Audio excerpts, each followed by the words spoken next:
좌우 앞뒷 사람에게 평화 인사. 잘 오셨습니다. 사랑하고 축복합니다. 우리 함께 인사하겠습니다. 인사할까요? 잘 오셨습니다. 예, 사랑하고 축복합니다. 예, 우리는 지난 시간부터 이제 예수님께서 십자가에 못 박혀 죽으시기 전날인 6월절 그 목요일 저녁에 일어났던 일들에 대해서 말씀을 보고 있습니다. 첫 번째 사건은 성찬식의 의미에 대해서 말씀을 드렸습니다. 성찬식을 가운데 두고 앞에 가룟 유다의 배반, 그리고 뒤에 이제 베드로의 배신에 대해서 예수님이 말씀하셨는데, 그 거룩한 예수님의 성찬에 가룟 유다도 참여했고 베드로도 참여했다. 그래서 예수께서는 하나님께서는 어떠한 죄인이더라도 주님의 구원의 이 만찬에 다 초대하고 계시다. 그래서 우리는 날마다 누구를 향하여 나아간다? 예수 그리스도를 향해서 하나님을 향하여 나아가야 한다라는 말씀 지난 시간에 나누었습니다. 오늘 이어서 마지막 날 밤에 일어난 두 번째 사건에 대해서 나눌 때에 우리가 이 세대에 그리스도인으로 살아가기 위해서 필요한 것은 무엇인가, 그리고 우리가 그것을 어떻게 행해야 할 것인가에 대해서 깨우치고 바른 그리스도인으로 세워지는 은혜가 이 말씀 통하여 여러분의 안에 이루어지기를 주님의 이름으로 축복합니다. 이제 예수님께서 제자들에게 배반당하고 이제 버림 받으신 후 체포되기 직전, 바로 이제 예수님께서 위기의 순간, 고난의 순간, 절망의 순간, 결정적인 순간에 예수님께서 이제 놓이게 됩니다. 체포 직전의 이제 상황에, 이 위기의 상황에 예수님이 놓이는데, 이 위기의 상황 가운데서 예수님은 무엇을 하셨을까요? 우리 36절 말씀 같이 읽어보도록 하겠습니다. 36절 읽어볼까요? 이에 예수께서 제자들과 함께 겟세마네라 하는 곳에 이르러 제자들에게 이르시되 내가 저기 가서 기도할 동안에 너희는 여기 앉아 있으라 하시고, 예수님께서 이 중요한 순간에 무엇을 하고 계십니까? 바로 기도를 하셨다라는 것입니다. 제자들과 함께 하나님을 찬미하며 감람산에 이르시고 너희들이 나를 다 버리게 될 것이다 라는 예언을 하신 후에 예수님께서 이 바로 감람산 겟세마네 동산에서 제자들과 함께 기도를 시작하십니다. 왜 예수님께서는 이 중요한 순간에, 그죠? 이제 체포되기 직전에 제자들에게 마지막 훈시를 한다든가 가르침을 한다든가 이런 거 하신 것이 아니라 기도를 하셨을까요? 왜냐하면 기도는 그리스도인의 영혼을 맑게 하고 우리로 하여금 하나님께 집중하게 하며 하나님의 뜻을 알고 그 하나님의 뜻에 순복할 수 있는 용기를 가지고 순종할 수 있도록 하나님과 교제하는 것이 기도입니다. 또 그 기도를 통하여 우리는 하나님의 뜻을 행할 수 있도록 하나님께 격려와 지지를 받는 시간이 기도의 시간이기 때문에 예수님께서는 바로 이 중요한 순간에 하나님 아버지께 기도를 올려드렸다라는 것입니다. 자, 그렇다면 예수님께서 이 중요한 기도를 드리실 때 이제 곧 체포되시고 고난당하시고 십자가에 못 박혀 죽으시고 부활하실 건데, 이 중요한 순간 이 기도를 드릴 때 어떠한 모습으로 기도를 드릴까요? 죽음 앞에서, 그죠? 우리가 생각하기에는 죽음을 앞두고 기계 있게 강인함으로 의연하게 숙연하게 기도하셨을 것 같죠, 그죠? 그래서 이 겟세마네 기도를 하는 이 예수님의 성화를 보면 이렇게 돌 하나 있어요, 바위 하나 있어요. 예수님 어떻게 하고 있습니까? 두 손을 모으고 예수님께서 기도하고 있습니다. 예수님의 얼굴은 너무너무 어떻게 해요? 평화롭습니다. 그리고 그 예수님의 얼굴에 뭐가 비쳐요? 빛이 환하게 비쳐서 막 예수님의 피부가 백옥같이 빛나는. 그래서 우리가 겟세마네 기도는 그냥 예수님이 돌 위에서 이렇게 간절하게 기도하는 그런 기도로 굉장히 의연하고 숙연하고 경건하게 담대하게 드린 기도처럼 우리가 느껴집니다. 그러나 예수님의 겟세마네 기도는 그런 성화와 전혀 다른 그런 기도였다라는 것입니다. 37절 38절 읽어보겠습니다. 베드로와 세베다의 두 아들을 데리고 가실새 고민하고 슬퍼하사 이에 말씀하시되 내 마음이 매우 고민하여 죽게 되었으니 너희는 여기 머물러 나와 함께 깨어 있으라 하시고. 보니까 예수님이 어떠한 심리적 상태에 있습니까? 고민하셨죠. 그리고 또 뭐 하셨어요? 슬퍼하셨습니다. 고뇌하셨다라는 겁니다. 어느 정도로 마음에 고민을 하셨어요? 내가 죽을 만큼 고민이 된다라고 이야기하고 있습니다. 이 본문을 세 번역은 이렇게 번역하고 있습니다. 내 마음이 괴로워 죽을 지경이다. 너희는 여기에 머무르며 나와 함께 깨어 있으라라고 이야기합니다. 내가 너무너무 압박감을 받고 내가 지금 너무 힘들다, 내가 죽을 지경이다. 그러니까 너희들이 제발 뭐해서 깨어서 지금 여기에 나와 함께 있어다오, 나와 함께 기도해다오라고 도움을 요청하십니다. 그 중에서도 이 제자 중에서도 베드로와 야고보와 요한은 가장 예수님 가까이에서 함께 중보기도하며 예수님을 위해 기도할 수 있도록 예수님께서 도움을 부탁하였다라는 겁니다. 여러분, 이제 유대인은 기도하는 방법이 어떻게 기도하냐면 서서 기도합니다. 그죠? 우리 대한민국은 어떻게 기도합니까? 무릎을 꿇고 기본적으로 기도하죠. 요즘은 의자가 있다 보니까 좀 앉아서 기도하는 게 이제 교회 전통을 바꾸고 있지만, 원래는 우리나라는 어떻게 기도해요? 무릎을 꿇고 기도합니다. 유대인은 서서 몸을 흔들면서 이렇게 흔들면서 이제 기도하는 게 유대인의 전통입니다. 근데 예수님은 어떻게 기도하셨냐면 얼굴을 땅에 대시고 엎드려서 기도하였다라는 겁니다. 여러분, 오늘 주보 한번 보시겠어요? 주보 그 사진이 보면 바로 이게 겟세마네에서, 겟세마네 동산은 이제 감람나무가 있는, 올리브 나무가 있는 동산입니다. 그래서 지금 가보면 그 기도했던 곳에 교회가 세워져 있는데 거기 자그마치 2000년 넘은 올리브 나무가 있다고 해요. 2000년이 넘은 그런 올리브 나무가 있는 바로 그곳에서 예수님께서 기도합니다. 지금 이 기도하는 사진 보면 옆에 나무가 있죠. 그게 바로 감람나무, 올리브 나무입니다. 지금 기도하시는 게 이제 예수님의 모습을 기도하고 있는데, 바로 예수님은 어떻게 기도하셨어요? 얼굴을 어디다 대고 땅에 대고 완전히 엎어져서 그렇게 기도하셨다라는 겁니다. 애절하게, 얼마나 애절하게 예수님께서 기도하셨는지의 이 모습을 볼 수 있습니다. 한번 주보 보시면 예수님께서 어떻게 기도하셨는지 보이시죠? 그러니까 겟세마네에서 이렇게 막 얼굴에 빛이 비치며 이런 게 아니라 바로 이와 같이 정말 처절하게, 애절하게 누구에게? 하나님 아버지께 예수님께서 간절함으로 기도하셨다라는 겁니다. 자, 그렇다면 우리는 여기서 질문을 던져야 돼요. 왜 예수님은 이 주보에 나와 있는 이 그림처럼 그렇게 간절하게, 그렇게 애절하게 아주 큰 심리적 압박감을 받으면서 이와 같이 어렵게 고통스러워하시면서 기도를 하셨을까요? 그렇게 기도하셨던 이유가 39절에 이제 나오고 있습니다. 우리 39절 상반절을 함께 읽어보겠습니다. 읽어볼까요? 시작. 조금 나아가사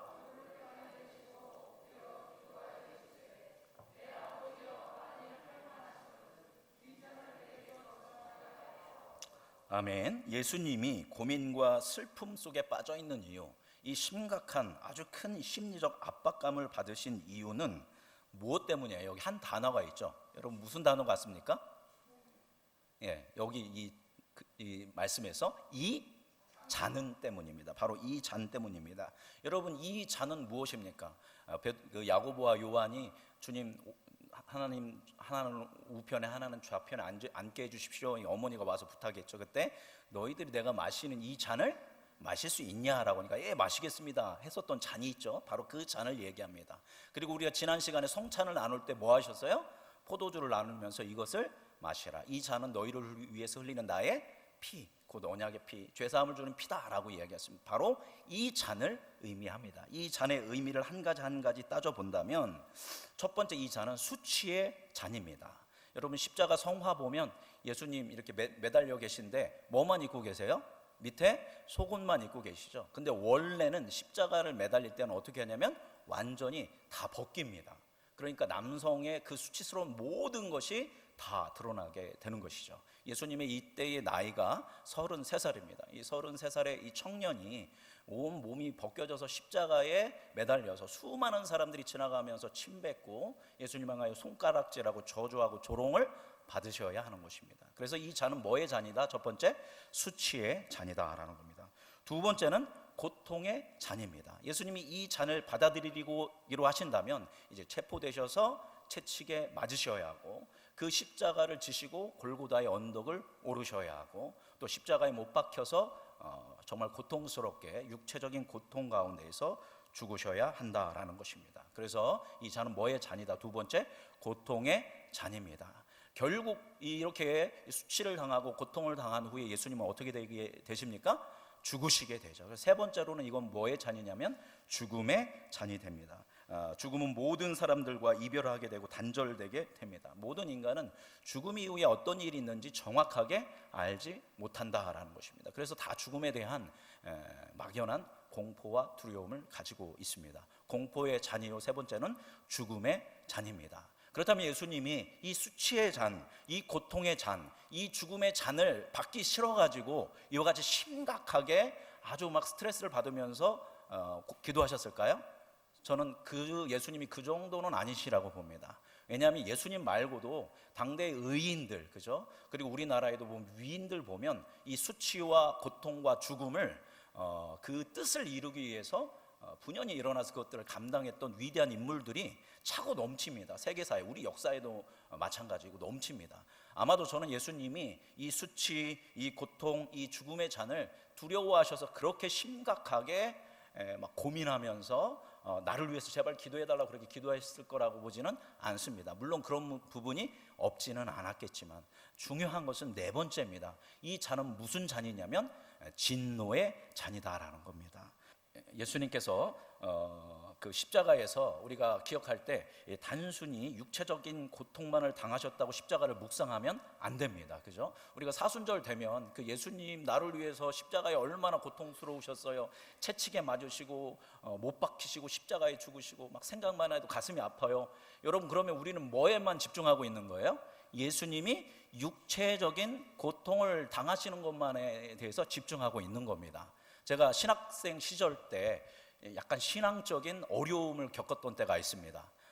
예수 그리스도를 나의 구원자로 내가 어떻게 받아들일 수 있는가에 대해서 물론 믿고 교회에서 배웠지만 나는 하나님에 대해서는 철저하게 신앙 고백을 하지만 예수님에 대해서는 좀 어려움이 있었습니다. 왜냐하면 저의 마음에 어떤 마음이 있냐면, 만약에 내가 채찍질을 당하고 십자가에 못 박혀서 죽어서 온 인류가 구원받을 수 있다면 저도 뭐 할 의향이 있는 거예요? 죽을 의향이 그 당시에는, 그 젊은 시절에는 있었습니다. 그러니까 예수님이 대단해요? 대단하지 않아요? 대단하지 않아요. 왜냐면 나도 뭐 할 수 있으니까. 온 인류의 죄를 위해서 구원할 수 있으면 나도 죽을 수 있어요. 그러니까 예수님이 막 그렇게 고통당하고 죽으시는 것이 저의 20대의 뜨거웠던 제 청춘의 저에게는 큰 의미로 다가오지를 않았던 겁니다. 무슨 말인지 아시겠죠? 그러다가 제가 성경책을 읽다가 이제 예수님을 인격적으로 만나고 경험하고, 예수님이 하나님의 아들이시자 하나님이시며 나의 구원자이시라는 것을 제가 믿게 되고, 그래서 절대 흔들리지 않는 그런 믿음을 갖게 됐던 그런 기억이 있습니다. 여러분, 그래서 우리가 십자가를 묵상할 때, 예수님을 묵상할 때 그분의 육체적 고난만, 고통만, 물론 그것도 중요하지만 묵상해서는 안 됩니다. 네 번째, 바로 예수님은 뭐의 잔을 받으셨다? 진노의 잔을 받으셨다라는 것입니다. 예수님이 감당해야 했던 이 잔은, 그죠? 이 잔을 내게서 뭐 해달라고 했어요? 옮겨달라고 했죠. 지나가게 해달라고 기도하시지 않았습니까? 이 잔을 제발 저한테서 지나가게 해달라고 했던 그 기도는 모든 인류가 지금껏 지은 모든 크고 작은 죄, 그리고 우리가 상상할 수 없을 만큼 그 죄의 값은 고통스럽고 진노의 것이고 두려운 것이다라는 겁니다. 그러니까 예수님 그냥 육체적인 고통만을 당하신 게 아니라 아담과 하와 이후, 그리고 주님 다시 오실 때까지 인간이 짓는 그런 모든 죄에 대한 하나님의 진노를 누가 받아내시는 거예요? 예수님이 혼자서 어디에서? 십자가에서 받아내시는 것이다라는 겁니다. 그래서 그 고통은, 그 진노의 잔은 육체의 고통과는, 이런 수치와 고난과 죽음과는 비교되지 않는 어마어마한 큰 그런 고통의 잔이었다라는 것입니다. 심지어 하나님 아버지와 단절감을 느낄 만큼, 그래서 엘리 엘리 라마 사박다니, 아버지 아버지 나를 왜 버리시나이까 라고 외칠 정도로 그렇게 고통스러웠던 잔이었던 것입니다. 그래서 예수님께서는 이 수치의 잔, 고통의 잔, 죽음의 잔, 무엇보다도 하나님의 진노의 잔을 받고 싶지 않으셨다라는 것입니다. 그래서 우리 다시 한번 그 말씀 띄워주시면, 앞에 말씀 띄워주시면, 그래서 내 아버지여, 우리 한번 읽어볼까요? 시작. 조금 나아가사 얼굴을 땅에 대시고 엎드려 기도하여 이르시되, 내 아버지여, 만일 할만하시거든 이 잔을 내게서 지나가게 하옵소서라고 기도한 것입니다. 그러니까 예수님이 이 기도를 드렸던 기도의 의미를 좀 이해가 가시죠? 왜 이렇게 그러셨을까? 바로 이런 의미를 가지고 있던 것입니다. 그래서 아버지, 정말 하실 수만 있다면 제발 이 잔을 좀 나한테서 지나가게 하여 달라라고 그렇게 간절히 기도했다라는 것입니다. 예수님의 이 기도는, 예수님이 땅에 얼굴을 대고 엎드려서 이렇게 간절하게 드리는 이 기도는, 이 기도에서 우리는 영웅적인 면모를 찾아볼 수 없습니다. 그저 애절하게 제발 살려달라고, 제발 이 잔에서 나를 옮겨달라고 애절하게 소망하며 기도하는 바로 누구와 똑같은, 우리와 똑같은 누가 있는 거예요? 인간 예수 그리스도의 모습인 것입니다. 여러분 오해하지 마십시오. 예수님은 누구이신 동시에 하나님이신 동시에 우리와 동일한 뭐예요? 사람이신 것입니다. 우리와 동일하게 느끼고 우리와 동일한 감정들을 가지고 계셨기 때문에 그 한 청년이 그렇게 애절하게 간절하게 엎드러져서 기도하고 있었다라는 것입니다. 그런데 중요한 것은 예수님의 기도가 제발 이 잔을 좀 내게서 옮겨주세요 라고 하는 데서 끝나지 않았다라는 것입니다. 우리 39절 함께 말씀 읽어보도록 하겠습니다. 읽어볼까요? 그러나 나의 원대로 마시옵고 아버지의 원대로 하옵소서 하시고. 자, 그러면서 기도하면서 예수님은 두 자아가 씨름하고 있습니다. 뭐 하고 싶은 마음, 이 잔을 받고 싶지 않은 그 마음과 또 반드시 이 잔을 받아야 한다라는 순종하는 두 마음이 씨름하고 있었다라는 겁니다.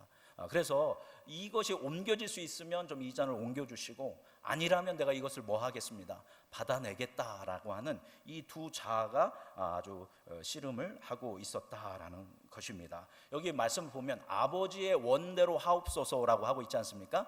이거는 어디랑 똑같은 말씀이냐면, 우리 성경은 좀 다르지만 주기도문의 뜻이 하늘에서 이루어진 것 같이 어디에서?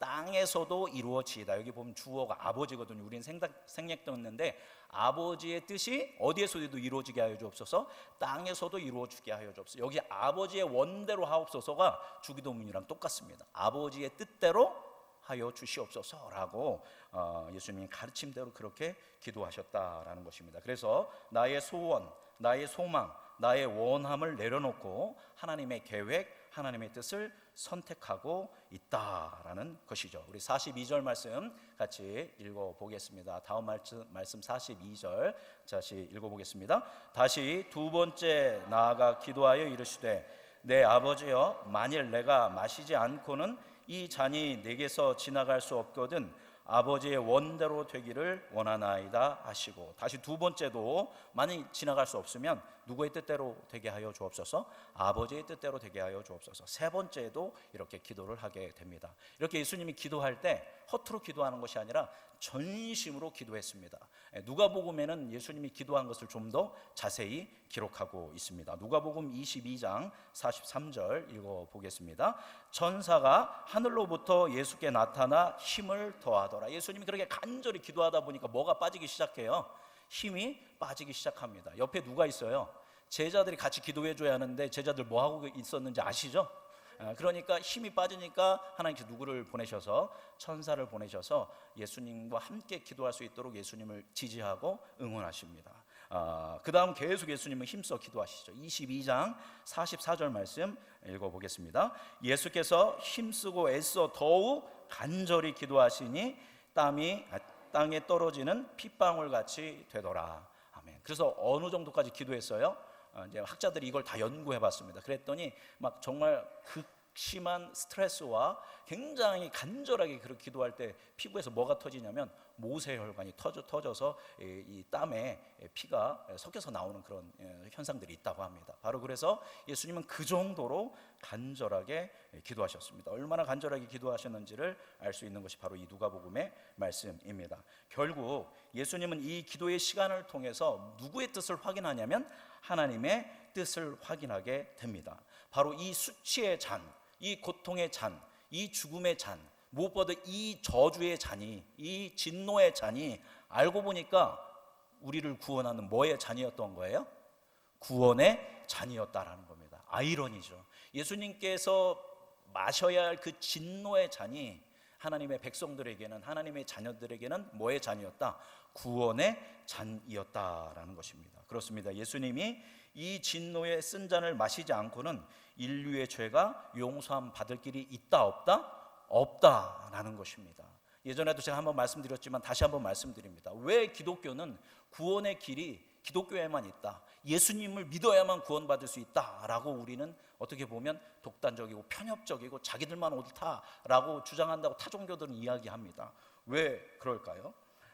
왜냐하면 예수님께서는, 하나님께서는 우리 다 뭐를 집니까? 평생 살아가면서 죄를 집니다. 여러분, 이 세상 법정에서 죄를 지으면 뭐를 치러야 돼요? 죄값을 치러야 합니다. 어디 가요? 감옥에 갑니다. 근데 우리가 일생 동안 살아갈 때 알게 모르게 짓는 죄들이 얼마나 많습니까? 안 걸리면 다행이잖아요, 그죠? 안 걸리면 죄 그냥 지나갑니다. 그러나 누구 앞에서는 안 걸릴 수가 없어요? 하나님 앞에서는 안 걸릴 수가 없습니다. 따라서 우리가 하나님 앞에 심판을 받을 때는 반드시 뭐를 치러야 돼요? 죄값을 치러야 한다라는 겁니다. 그런데 전지전능하신 하나님이시잖아요, 그죠? 사랑이 그렇게 많으시다면서요. 그러면 하나님이 뭐 하면 돼요? 망근아, 너는 목사인데 이렇게 죄가 많냐? 너는 죄가 많지만 너는 목사니까, 그리고 내가 너는 특별히 사랑하니까 너의 죄는 없는 걸로 쳐주마. 할 수 있어요, 없어요? 아니, 전능하신데요? 사랑이 많으시는데요? 저 하나 정도는 용서해 주셔도 되잖아요, 이 많은 분들 중에서, 그죠? 그런데 그럴 수 있다 없다? 하나님은 없어요. 전지전능하신데도 그렇게 용서해 줄 수가 없어요. 여러분의 죄를, 저의 죄를 없는 걸로 칠 수가 없어요. 왜냐하면 하나님은 뭐의 하나님이기 때문에?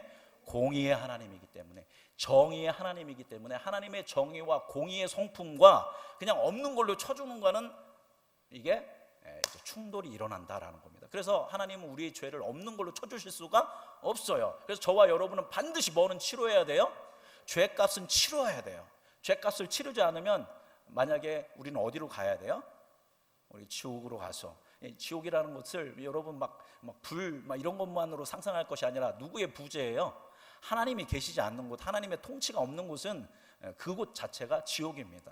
우리가 지옥에 가지 않더라도 생지옥 같은 삶을 사는 사람들 있지 않습니까? 그게 지옥이라는 겁니다. 그런 곳으로 갈 수밖에 없고, 이제 그런 죄값을 치른 사람들은 어디로 갈 수 있어요? 하나님의 나라의 영원한 생, 하나님의 통치 가운데 하나님과 함께하는 삶을 살 수 있게 된다라는 겁니다. 그런데 여러분, 우리가 죄값 치를 수 있습니까? 없습니까? 없습니다. 뭘로 치를 거예요? 우리의 죄의 싹은 뭐라고 합니까? 사망입니다. 죄의 값은 결국은 사망이에요. 결국 지옥행, 하나님과의 부재, 하나님과의 단절, 그 지옥이다라는 것입니다. 그런데 우리가 우리의 죄값을 치를 수 있는 방법이 단 하나 있습니다. 무엇입니까? 오늘 나왔죠? 예수님께서 기도할 때 나온 뭡니까? 이 잔입니다. 이 잔. 바로 우리의 모든 인류가 지은, 저와 여러분이 모든 지은 죄값을 치러야 하는 그 쓴 잔, 그 진노의 잔, 그것이 구원의 잔인데, 그게 바로 누구예요? 예수 그리스도시라는 겁니다. 하나님의 아들이시자, 그러시기 때문에 하나님이시고, 동일하게 두 번째 아담으로서 완전한 이제 흠이 없는 사람이신, 인간성을 대표하시는 예수께서, 그죠? 우리에게는 자격이 없습니다. 예수님께서 뭐를 받아내실 때, 그 모든 진노의 잔을 마시실 때, 그 수치와 죽음과 고통의 잔을 마시실 때, 그리고 죽으시고 부활하실 때, 그것을 믿는 자들은 뭐를 받을 수 있다? 죄의 용서함을 받고 구원함을 받을 수 있었다라는 것입니다. 그래서 제 아무리 내가 죽어도 온 인류를 구원할 수 있다면 나도 죽을 수 있어 라고 해봤자 저는 그런 자격이 있어요, 없어요? 자격이 없습니다. 그리고 저는 뭐를 간과하고 있어요? 온 인류가 지어왔던 그 죄가 얼마나 큰 것인지, 제가 그것을 감당하고 담아낼 수 없다라는 오만과 교만했던 모습이 저의 젊은 날의 모습이다라는 겁니다. 근데 예수님은 그것을 알고 계셨고 그것을 감당할 수 있는 분이었다라는 것입니다. 그래서 예수님은 결정하십니다. 이 모든 쓴 잔이 결국은 뭐의 잔이다? 구원의 잔이다. 그래서 자신을 내어주시기로 결정하시고 이 잔을 받기로 결정하십니다. 이것이 뭐의 결과예요? 이 겟세마네에서 3번에 걸쳐서 피땀을 흘리면서 간절하게 엎드려서 그렇게 기도했던 예수님의 기도의 결과입니다. 히브리서 5장 7절은 이렇게 이야기합니다. 5장 7절 읽어보겠습니다. 읽어볼까요? 그는 육체에 계실 때에 자기를 죽음에서 능히 구원하실 이에게 심한 통곡과 눈물로 간구와 수원을 올렸고 그의 경건하심으로 말미암아 들으심을 얻었느니라. 히브리서 말씀인데 그는 누구예요? 예수님입니다. 성육신하셔서 이 땅 가운데 있으실 때 능히 구원할 수 있는 하나님께 심한 통곡, 눈물, 간구, 소원 올렸습니다. 이 잔을 지나가게 하여 주옵소서. 이 잔을 옮겨 주옵소서. 그 간절하게 기도했습니다. 그러나 경건하심으로 말미암아 뭐 하셨대요? 들으셨다라는 겁니다. 뭘 들으셨을까요? 하나님 아버지의 뜻을, 구원의 뜻을, 그 쓴 잔이 구원의 잔이라는 것을 다시 한번 확증을 받는 그 기도를 들으셨다라는 겁니다. 그래서 어떻게 되십니까? 8절, 9절, 10절 읽어보겠습니다. 그가 아들이면서도 받으신 고난으로 순종함을 배워서 온전하게 되셨은즉 자기에게 순종하는 모든 자에게 영원한 구원의 근원이 되시고, 그래서 아들이시면서도 하나님의 아들, 하나님이시면서도 뭐를 받으셨어요? 고난을 순종함으로 배우셨습니다. 그래서 결국은 어떻게 되었습니까? 예수 그리스도를 믿고 순종하는 모든 자에게 뭐가 되셨대요? 영원한 구원의 근원이 되셨습니다. 쓴 잔, 이 구원의 잔을 드심으로 마시심으로 임하나서, 즉 십자가에 자기의 몸을 찢기시고 피 흘리시고 그 모든 하나님의 진노를 받아내심으로 인해서 우리의 구원자가 되셨다라는 것입니다. 지금 예수님께서 드린 이 기도는, 이 겟세마네에서 드린 기도는 그냥 쉽게 드린 기도가 아니었습니다. 아마도 예수님은 공생의 내내 이것을 염두에 두고 기도에 오셨을 것입니다. 그리고 예수님은 이거에 대해서 충분히 기도하십니다. 그래서 3번의 기도, 간절하게 기도하고 이제 마음이 뭐 했을까요? 확정이 됐습니다. 이제 나의 뜻을 내려놓고 하나님 아버지의 뜻을 받아들이고, 내가 이제 뭐 마셔야겠구나, 진노의 이 잔을 내가 들이마셔야겠구나, 내가 십자가에 못 박혀 죽는 것이 유일한 저와 여러분을, 인류를 구원할 수 있는 길이구나, 내 사랑하는 백성들을 위하여 나를 내어놔야겠구나라는 이 기도의 확답을 받게 되신 것입니다. 자, 이렇게 기도하셨으니까 이제 기도에 뭐를 받으신 거예요? 응답을 받으셨습니다. 그러면 이제 뭐가 일어나야 돼요? 기도하고 응답 받았으니까 역사가 일어나야죠. 그죠? 우리가 기본적으로 예수님과 동일한 가운데 있으면 우리 걸 내려놓고 막 주님께 기도하면 우리 안에 어떤 역사가 일어난다고 생각해요? 고난은 지나가고 형통함이 찾아와서, 야, 역시 내 모든 것을 내어놓았더니 하나님이 나를 구원의 길로 인도해 주셨어, 이런 것이 우리의 바라고 기대하는 것 아닙니까? 예수님이 그렇게 기도했는데 예수님에는 어떤 결과가 오게 됩니까? 우리 46절 읽어보도록 하겠습니다. 46절 말씀, 성경에 있으신 분들은 성경을 찾아서 한번 보도록 하겠습니다. 46절 47절, 일어나라 함께 가자, 보라 나를 파는 자가 가까이 왔느니라.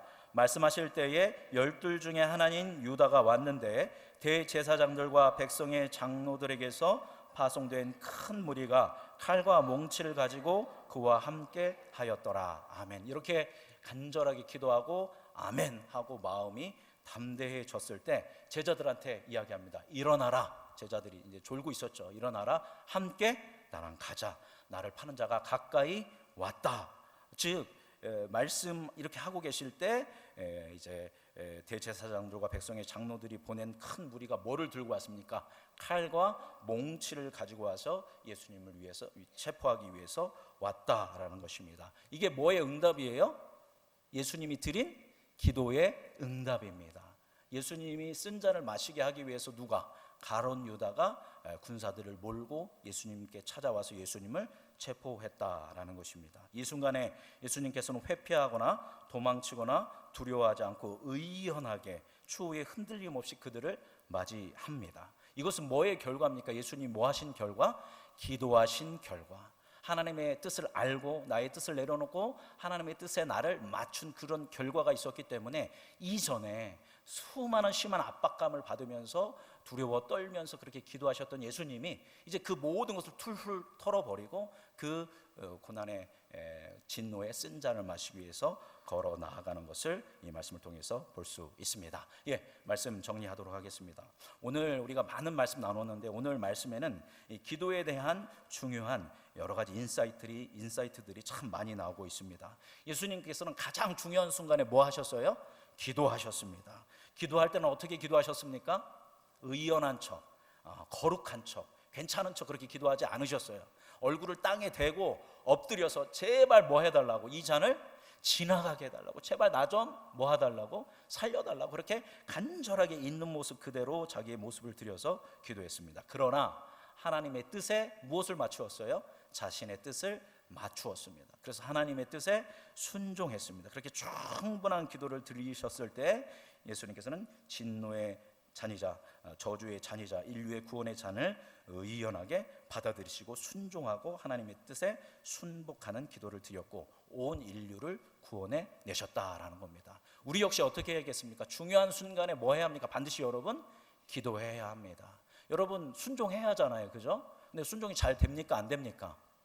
잘 안 되죠. 왜 잘 안 되시는 줄 아세요? 여러분이 뭐를 안 해서? 죄송합니다. 기도를 안 해서입니다. 아직 나의 뜻이 누구의 뜻과 맞지를 않아요. 하나님의 뜻에 맞지를 않습니다. 충돌합니다. 기도를 많이 하면 이게 충돌이 줄어들고 하나님의 뜻을 따라가게 돼 있는데, 기도하지 않으면 계속 나의 뜻이 살아 있어서 하나님께 저항하고 충돌할 수밖에 없다라는 것입니다. 기도할 때는 어떻게 기도해야 합니까? 있는 모습 그대로 속상한 것, 분노하는 것, 억울한 것, 두려운 것 다 하나님께 그대로 아뢰면서 기도해야 한다는 겁니다. 그렇게 여러분이 간절하게 기도할 때 하나님께서 여러분에게 길을 보여주실 것입니다. 믿음의 길, 진리의 길, 생명의 길, 구원의 길을 보여주실 것입니다. 그럴 때 우리는 뭐 해야 돼? 그것을 순종해야 합니다. 나의 뜻을 조종하고 순종을 할 때에 여러분 가운데 놀라운 변화의 역사가 일어날 줄 믿습니다. 여러분, 근데 예수님이 이 기도를 하고 있을 때 제자들은 뭐 했습니까? 우리 잘 알고 있죠? 40절 41절 말씀 같이 읽어보도록 하겠습니다. 읽어볼까요? 제자들에게 오사 그 자는 것을 보시고 베드로에게 말씀하시되 너희가 나와 함께 1시간도 이렇게 깨어 있을 수 없더냐. 뭐라고 하셔요? 제자들은 이때 뭐 하고 계셨어요? 다들 주무시고 계셨습니다. 마치 누구의 모습 같아요? 저와 여러분의 모습일 겁니다. 우리가 깨어 기도해야 하는 수많은 순간들이 있습니다. 그래서 주님이 넌 깨어 있어야 한다. 지금 기도해야 한다. 나와 함께하고 너를 향한, 너의 가정을 향한, 교회를 향한, 지역을 향한, 민족과 열방을 향한 너의 기도가 있어야 할 이런 때이다라고 할 때 우리는 대부분 뭐 하고 있어요? 졸고 있고 자고 있고 기도하지 않고 그냥 우리의 신앙 하나 지키기 위해서 애쓰고 힘쓰는 그런 모습을 우리가 살고 있다라는 것입니다. 그래서 예수님은 우리에게 말씀하십니다. 41절 읽어보겠습니다. 시작. 시험에 들지 않게 깨어 기도하라. 마음에는 원이로되 육신이 약하도다 하시고, 시험에 들지 않게 뭐 해야 한다? 너희들은 깨어서 기도해야 한다. 그렇지만 너희들이 마음으로는 기도하고 싶겠지만 뭐가 약하구나? 육신이 약하도다라고 이야기하십니다. 여러분, 여기 앉아 계신 분들, 제가 새벽 예배 기도하면 새벽 예배에 대한 어떤 그런 부담감을 갖는 분들도 계실 겁니다. 계시죠? 제가 새벽 예배 드려야 합니다 하는데도 새벽 예배는 목사님이라 하세요 이런 분들은 없으실 거예요. 드리긴 드려야 하는데 나는 너무 뭐해? 피곤해. 새벽 예배 드리면 그 다음날은 너무 힘들어. 그죠? 제가 알고 있습니다. 직장 생활하시고 이런 분들 얼마나 예배 드리기 어려우신지 알아요. 그래서 예수님이 얘기하시잖아요. 마음이 원이로되 육신이 뭐하다? 약하다. 그냥 이거는 이제 지나가는 말씀으로 드린다면, 여러분 깨어서 기도하려면 뭐를 관리해야 돼요? 여러분의 건강과 육신을 관리해야 돼요. 여러분 새벽 예배 드리려면 몇 시에 주무셔야 하는 줄 아세요? 10시에는 주무셔야 돼요. 근데 10시면 재밌는 드라마가 하고 유튜브 보면 12시, 1시, 어르신들 다 유튜브 보시는 거 압니다. 그렇게 막 12시, 1시까지 하고 새벽 예배 나와요, 못 나와요? 나오는 분들도 계세요. 나오시면 나와서 막 마음의 결단을 하고 나왔는데 설교 시간에 졸고 기도 시간에 졸고 집에 가면 마음이 뭐예요? 막 속상하고 내가 왜 나갔나 이렇게 되는 겁니다. 아예 뭐 하실 수 있어요? 못 나오실 수도 있습니다. 여러분, 영적 전쟁은 막 사탄과 귀신과 막 싸우고 하는 게 아니라 여러분의 마음을 지키고 여러분의 건강을 지키는 게 영적 전쟁입니다. 주일 예배 잘 드리려면 토요일을 잘 보내야 합니다. 예를 들어서 여러분이 잘 기도하기 위해서는 시간을 잘 조절해야 하고 여러분의 삶을 잘 절제하고 건강을 가져야 잘 기도할 수 있는 겁니다. 지금 제자들이 무슨 상태예요? 피곤한 상태다라고 기록되어 있는 걸 볼 수 있습니다. 그래서 여러분 정리하겠는데요, 여러분 순종하는 여러분이 되길 바랍니다. 힘으로 능으로 순종할 수 있는 게 아니에요. 성령의 능력으로 우리가 순종할 수 있는데, 여러분 성령의 능력은 반드시 뭐를 통해 주어져요? 기도하는 것, 하나님을 구하고 하나님 뜻에 나의 뜻을 맞추고 조절하고, 그럴 때 하나님의 힘을 얻게 되고 하나님의 권능을 얻게 되고 하나님의 뜻대로 살아가는 역사가 우리 안에 있게 되는 줄 믿습니다. 그래서 여러분 순종하기 위해서는, 참된 그리스도인이 되기 위해서는 흔들림 없는 건강한 그리스도인, 세상의 빛과 소금이 되는 건강한 그런 생명력 있는 그리스도인이 되기 위해서는 반드시 우리는 뭐 해야 한다? 기도해야 한다. 그러므로 여러분 예수님의 말씀을 들으시고 시험에 들지 않게 깨어 기도하는 여러분이 되기 바랍니다. 마음이 원이로 돼 육신이 약한 것을 기억하며 나의 삶을 잘 절제하고 주님의 뜻을 이루어가는 여러분이 되기를 바랍니다. 저와 여러분을 향한 예수님의 사랑의 기도 소리를 들으시기 바랍니다.